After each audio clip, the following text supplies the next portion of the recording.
You ever see someone do a really complicated math problem in their head, like, instantly? And you're just like, how did they do that? Is it some kind of magic trick? Well, today, we're going to pull back the curtain on a secret that turns that kind of math into an illusion that you can actually master yourself.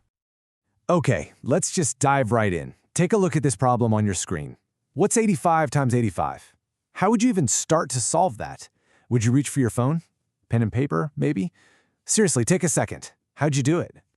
The answer is 7225. And I knew that in a split second. No calculator, no scribbling on a napkin, just a simple, really elegant pattern.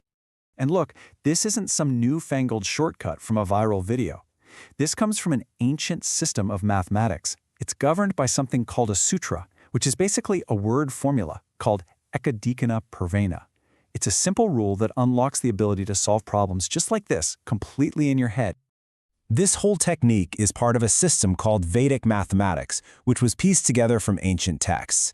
And its whole purpose is to make math feel more intuitive, more visual, turning these complex, clunky problems into simple mental math. It's like this lost art that we're about to bring back.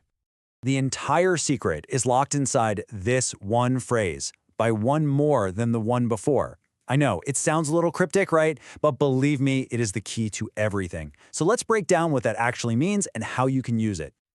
All right, so we're going to start with the most direct, most common use of this rule, squaring any number that ends in 5. If you can master this one thing, you're already halfway there.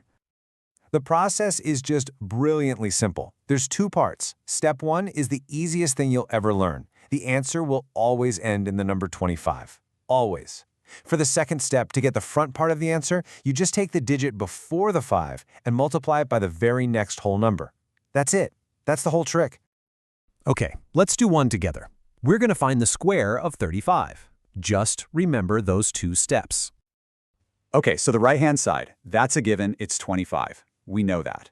For the left-hand side, the digit before the 5 is a 3, so we apply our rule, by one more than the one before. Well, 1 more than 3 is 4. So we multiply 3 by 4, and that gives us 12.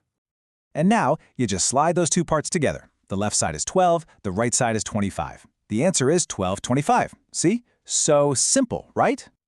Feeling a little more confident? Let's kick it up a notch. 95 squared.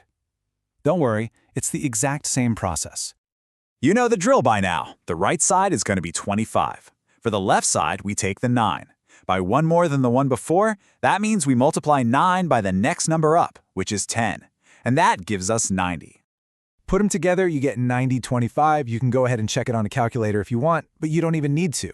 The pattern is absolutely perfect. It just works.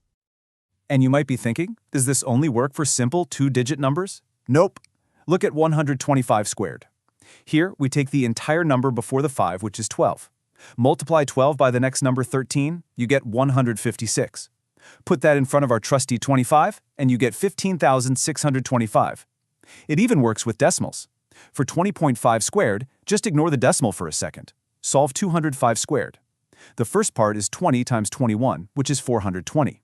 So the answer is 420.25. Then, because the original number had 1 decimal place, the answer will have 2. So, 420.25. It's that versatile. Now here's where it gets really cool. Squaring numbers that end in 5 is actually just one special case of a much, much bigger rule. Let's see just how far this one little sutra can take us. So, what's the big secret here? Why does this even work? The rule applies anytime you're multiplying 2 numbers and 2 simple conditions are met. First, the front parts of the numbers have to be identical, and second, the very last digits have to add up to 10. Now think about it. When we square a number ending in 5, like 85 times 85, the first digits are the same, they're both 8, and the last digits, 5 and 5, add up to 10. It fits the rule perfectly. So, let's put this to the test. Look at 43 times 47. Do the first digits match? Yep, they're both 4. Do the last digits, 3 and 7, add up to 10? Yes, they do. So the rule works. The left side is 4 times the next number up, 5, which is 20. And the right side is just the product of those last digits. 3 times 7 is 21. Put it together, 2021. This logic works every single time, even for huge numbers like 298 times 292. It's the same beautiful, simple pattern.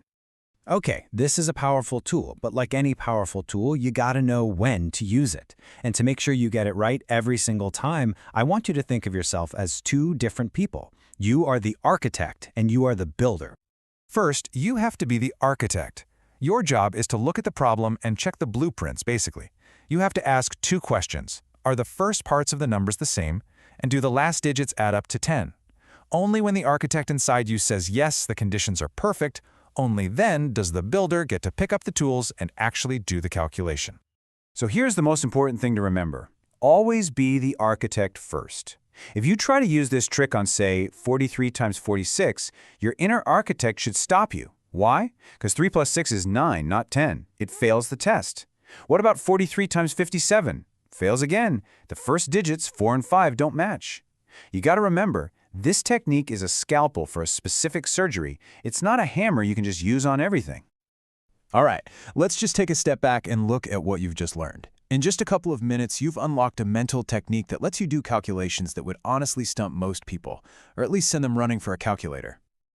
And this is so much more than just a cool party trick. This is really about learning to see math in a new way. It's about recognizing the hidden structure, the beautiful, elegant patterns that, once you see them, make something that seems difficult become incredibly simple. You now have a genuine mental superpower.